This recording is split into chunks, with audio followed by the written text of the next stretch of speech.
So imagine a big explosion as you climb through 3,000 feet. Imagine a plane full of smoke. Imagine an engine going clack, clack, clack, clack, clack, clack, clack. Sounds scary. Well, I had a unique seat that day. I was sitting in 1D.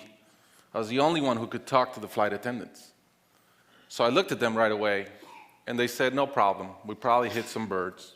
The pilot had already turned the plane around, and we weren't that far. You could see Manhattan. 2 minutes later, 3 things happened at the same time. The pilot lines up the plane with the Hudson River. It's usually not the route. He turns off the engines. Now imagine being on a plane with no sound.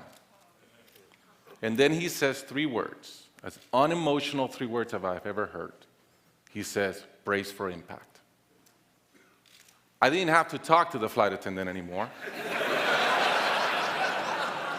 I could see in her eyes, it was terror. Life was over. And I want to share with you 3 things I learned about myself that day. I learned that it all changes in an instant. We have this bucket list, we have these things we want to do in life, and I thought about all the people I wanted to reach out that I didn't, all the fences I wanted to mend, all the experiences I wanted to have and I never did. As I thought about that, later on I came up with a saying, which is, I collect bad wines.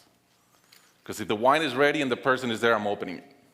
I no longer want to postpone anything in life.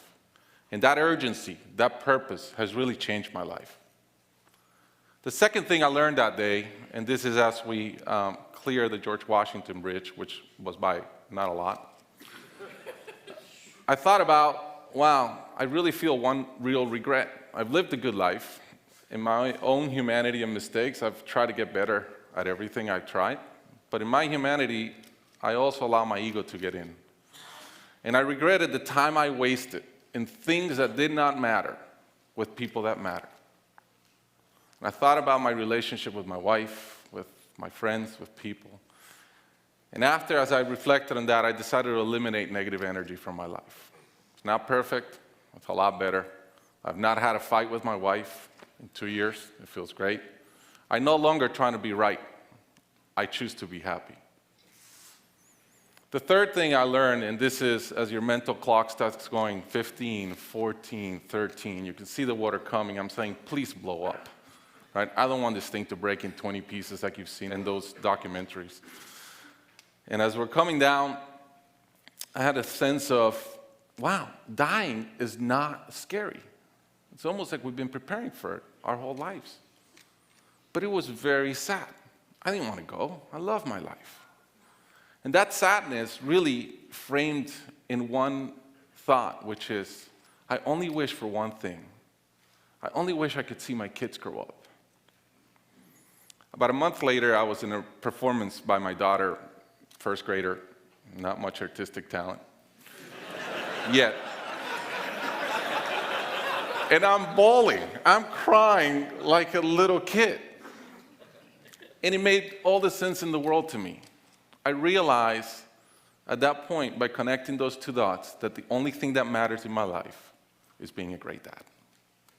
Above all, the only goal I have in life is to be a good dad. I was given the gift of a miracle of not dying that day.